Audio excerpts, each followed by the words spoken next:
say ya me no ka say Galamsey ni njaye ye no. NDC executives gumuram etu Galamsey. Who doesn't know? I'm saying it.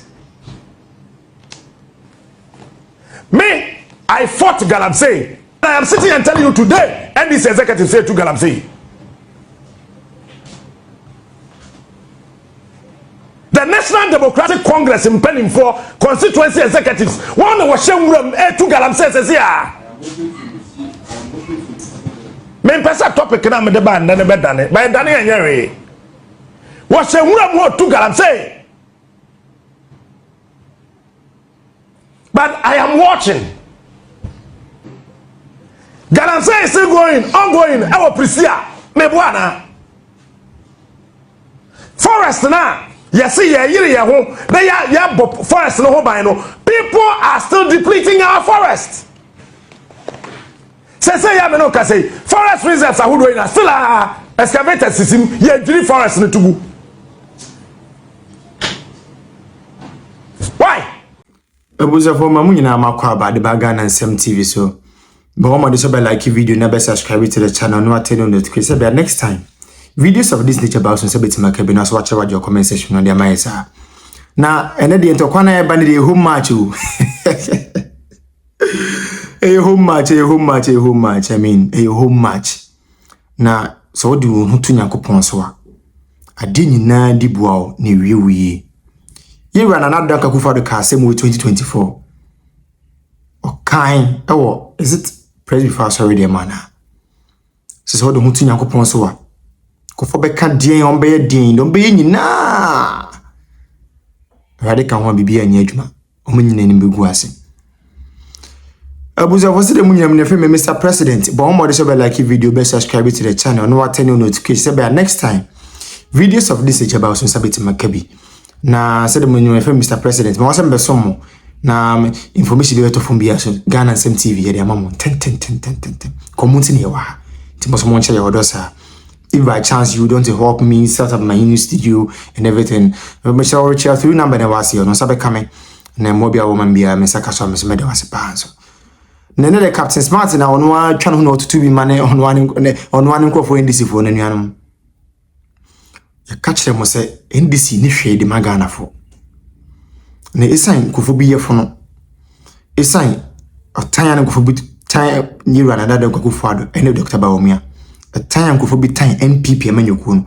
Ene kofo bi pa mo pesa Ghana ebe koso na Ghana yi nti. Omo ye wonso be ye adwumati NPP amanyoku na magana abofo. Na 2024 election ye ko ne mamu se da bi san kofo bi dwene omo ye fono ho esense bi oman we nkoso 2024 election ye ko ne mamu se bi kofo bi dwene omo personal interest ho echen amagana interest isa se era na another kokofo ado ne Dr. Bawumia amanyoku ne omamu mu no nkofo bi enya kwan mokoro no nti omu tuomu si wo so omo do nkwa beto asai MPP amanyoku MPP ko opposition na konforce obetina afie ana panyi so betina fie ama enkorawe nanka yebu nanka we fonso ka hu bi na de yera Captain Smart no to be money NDC appointees no afedi wo hu se wa ye adwuma fon afedi wo se wa ye nimguase adwuma afedi wo se adwuma na o ye no sabi o tena se na o tena dem ahomache na hwe o reflect no ma o ye ti ayera na kwagufa do a wo se da bi wo nu ne ho na aniwo kaba se hyewa uni kwan bia se otena dem na wusu ntimi fa nkwa abontinti o kanine banyansa pan kwan so baye wo ha fosi bube ene ti betifia sabi to kwampa fie da ye de wo ha be ka che Ghana Nsem for de ekoso afraid the government appointees na yewura John Dramani Mahama fire ni nyina o master disappointing Ghana for omunya adwuma ene se wo Ghana wo internet cramp no eye basa ene wo Ghana digital workshop eye basa. And a school for compo more online works campun or more works and I am shared almost because network and stable. Ya fear mammy eslousu.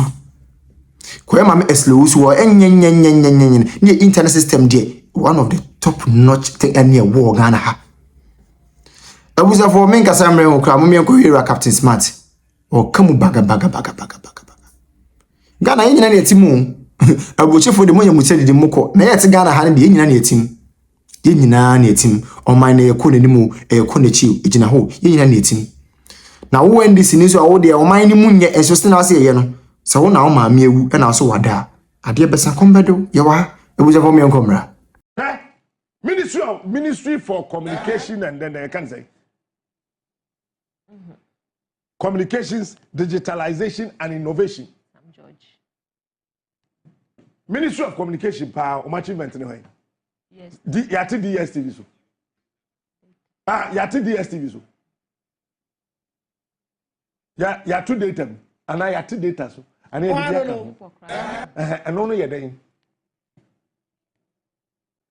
Jomama also dada. Nenkrobata the Ministry of Transport. Say transport what achievement in say. What achievement you say? Renaming of airport. Yeah.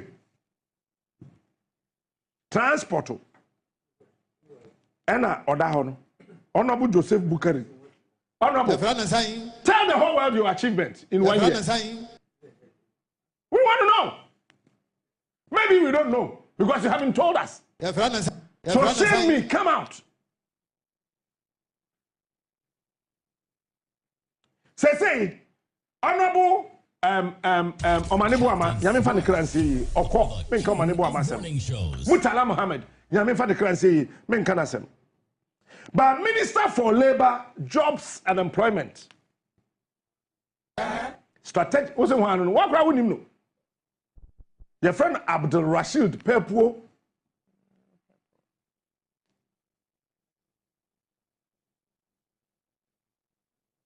What?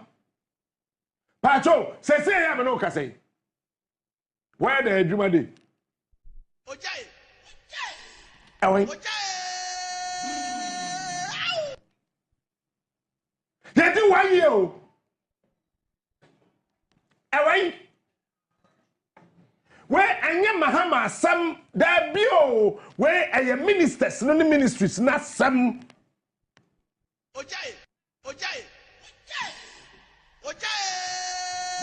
Yeah.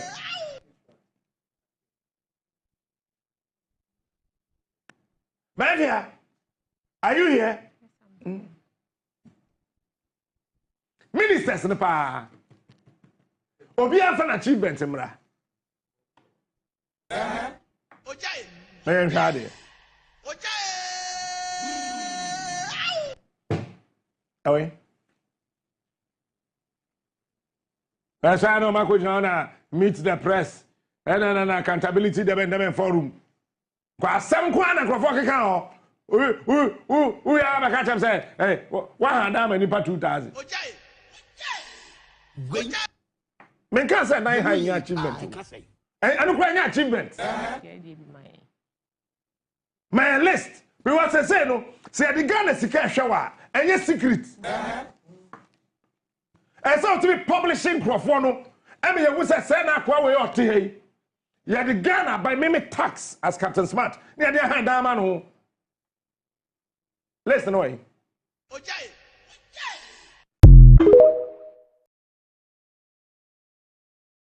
I said don't get here. I care about state of emergency. Meboa. Sam George.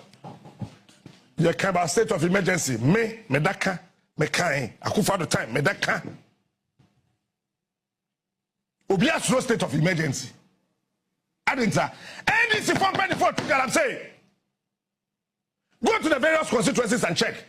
The general secretary, the secretaries, the chairman, the women organizers. When we not to Galamsey. You think we don't know? We know. We know.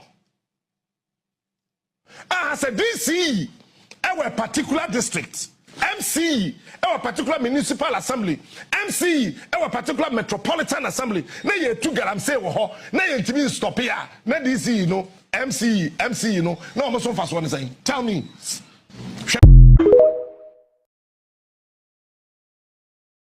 Say I'm no say Galamsey ninja you know. And these executives gumuram to Galamsey. Who doesn't know? I'm saying it. Me, I fought Galamsey. I am sitting and telling you today, and this executive said to Galamsey. The the National Democratic Congress in Penning for constituency executives. One was Shemram to Galamsey says here. Men pass a topic and I'm the band and the bed done it by Danny and Jerry. Was Shemram to Galamsey? But I am watching. Galamsey is still going, ongoing, our Prisia, Mebuana. Forest na yes they are forest no by people are still depleting our forest. Say ya me no ka say forest reserves are who doing still excavated system ye dri forest no tugu. Why? Mama ya bua na ntwie. Mama wa Jimmy too much. Jimmy ne bro so jo mahama. Don dwuna man ni 10 ya bua kana mai mahama. Jimmy do Suyansan we are Kanamaya Tafrado. We are nipa to Binido. Why Jimmy do Mahama? Mahama, what Jimmy do? What Jimmy do? Suyansan Kanamai ba.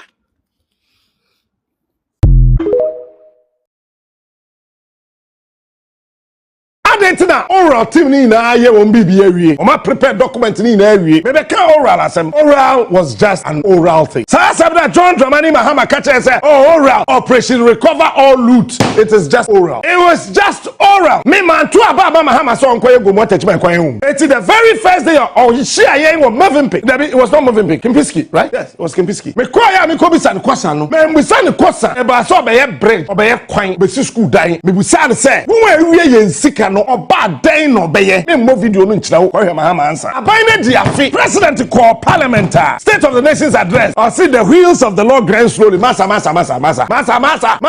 massa. Slow beya. You told the entire country you arrest Nanabi. Must it take you 1 year as a president? John. Obia and Shawo. Nobody pushed you. No, you were not for. You were not under duress. You freely, out of personal evolution and conviction, you pronounced that Nanabi anyone John, what do you think? What are you investigating about one single person? Are they on the assassination Prof. Samuel? Are they Wakum Prof. Samuel? And Nanabi Nekum Rolling. Why did you say that? For an opposition leader to make that emphatic statement, it means that there is a document. There is something unsurmountable that can lead to the arrest of Nanabi. Why is Nanabi walking around mafia? It is because it is organized crime. Ama say dear kane openi ba kwa na wono eye Attorney General and Minister for Justice lawyer Godfred Yeboah Dame and all kanche odu omai Ghana yagbemu enhyehyɛ ya openi anu ogina enkitahudie bofotene enhyehyɛ so onumanyafo Felix Kwacho fosu se be me na be pache wu asemo akati ame no betwe sensan ne pache wu enye saa me ne wo betwe ne tentan e wo mra kwan so ya enya asem keto akra anopai daily guide ebo amane se oru Godfred Yeboah Dame se no krese yesese wo pe enhwehwemu bi ewo asoye bi a wugina right information bill no so no watintim krata e de akosa asoye no na ono de sese wote ho a ne ho pampa na je ba bia wo social media no so kra de akon o trend on tiase ene wo je bre ene wo tietie videos ni bi ene wo san so eken kind of wo krata wodo wo tietie radio ene wo hwe TV ahodo no hu se aban no kita hodie bofotene onumanyafo Felix Kwacho fosu akoka se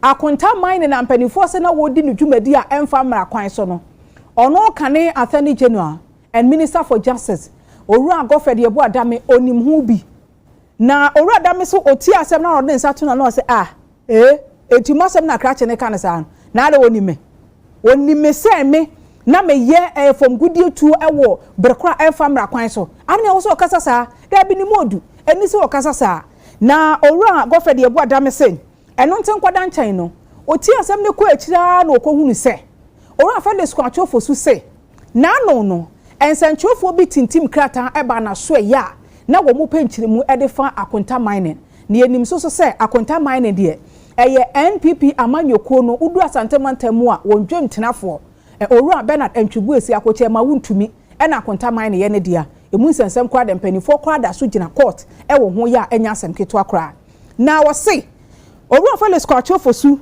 eye obenima bosume de toso aduonu emienu wa fimpimienu eni aduonu enum eka de chance ntwofo ana omo kopenchiremu ogina krata so e kyerɛkyerɛ wo mo sɛ a criminal investigations department ekoye hwehwɛmu na wo mo hwehwɛmu no saa bra na mampenda da akufa do te akonya so no eba beto odwa sɛ akonta man ne dwumadie na odi no enamra kwan so wo de tutu asem na etu fom gudie no yesi nwura kwaye mo asem na mefiri ho ba na de na betimi aye me nanso saa bre no Attorney General and Minister for Justice Oru Ankofe de ebo adame esan se omo nim ho bi nti no wo man ka hwe endi nto odo no hu nse mampani da akufa do ene gofe de ebo adame omo nim ho bi enti no kaaye saa asem no so no yesi enye eye krata ne nkwamu no ka no osan so kogina good evening dwumadie so Oru Apon Adomoche nkomo so mo san kaaye eme ho kra ne yesi Paul Adomoche kwotwe na agency so se se ni se mo san so susu dia se wono de ehwehwemu aba ne nko ade ohu ni se